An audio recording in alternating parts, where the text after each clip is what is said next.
This is what will happen if your husband or wife who owns the property you live in suddenly dies and you're not actually on the mortgage, which means you're not on the title ownership of the property of your late spouse. So the question is, what happens to the property now when there is no insurance, no payout to pay out the mortgage that's remaining, and you don't have the necessary income to service the loan? This urgent case came to me last week through TikTok, and I sort of had to drop a few cases just to work on this case because the lady is distraught. The scenario is we have a husband and a wife. Well, obviously the husband is deceased now, and they have a little 4-year-old child, and they have a house which they live in that's worth $1.5 million, and the home loan is about $400K owing. Now the timeline is 3 months ago, the partner which contacted me, the late husband, passed away. Condolences. Now for the last 10 years, this couple owned a restaurant in a certain nice suburb in Sydney. The husband is 100% directorship of the business. And about 7 years ago, they bought a house, which is this house, which is now worth $1.5 million, with the income used from the restaurant. They did a really great job and paid down the loan to $400,000. But right now, with the late husband out of the picture, the wife, the client that contacted me with the child, wants to take ownership of this property. Obviously, I'm not the first person she saw. I'm usually the last resort for most people scrolling through TikTok. For the last 2 to 2.5 months, we'll say 3 months, she contacted her existing bank, which I won't name, but it's part of the Big Four. And they literally couldn't get her onto this property because the problem right now is they're saying she has no income at all, and she wasn't part of this restaurant because she isn't a director here. They haven't declined the deal.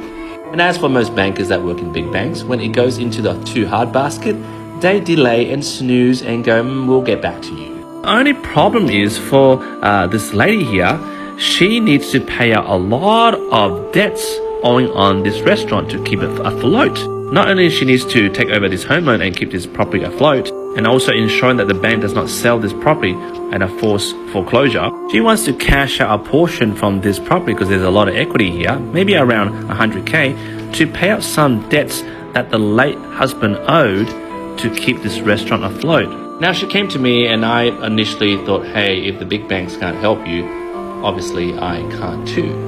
But then, not to pat myself on the back, because I get booked out for a reason. I mean, my calendar, I'm booked out for the next 5 weeks. I started digging into this case and started tapping into this 15 years noggin of experience and thinking outside the square, which differentiates me from a lot of people and brokers and bankers. I did a company asset extract on the PTY Ltd that owned this business, which the late husband was the director.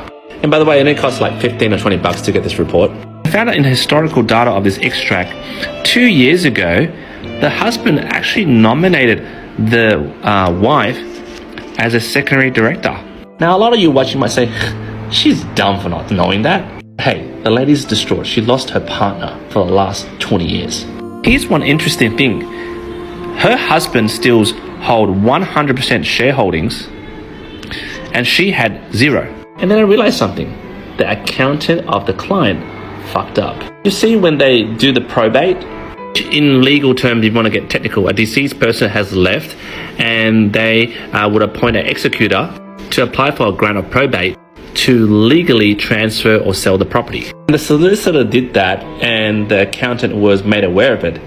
He did not transfer the ownership of the shareholdings of the husband, who now is deceased, to the wife.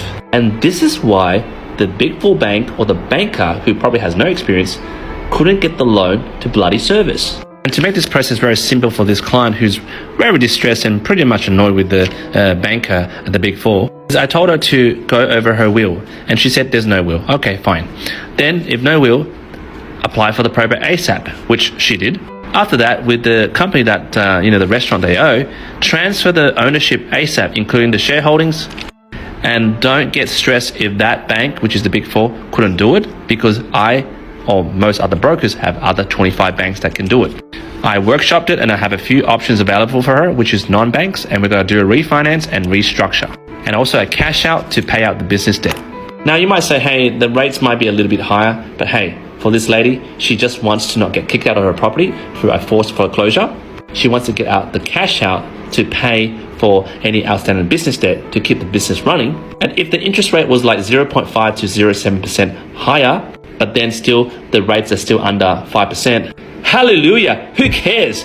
Let's get it done. So guys, this is what a good broker does. And I'm not saying I'm good, I'm like experienced. You contact all stakeholders, solicitor, accountant, even speak to the existing bank, ask them why didn't it work. There's a bit of investigation going on to see why a deal doesn't work. And it's just a finer detail. For example, the ownership of the shares was not transferred properly by the accountant to the wife. That single detail unfolded a lot of stress for this particular client. And by the way, just today, I got her the loan and it's all approved. And I'm going to her restaurant next week to celebrate.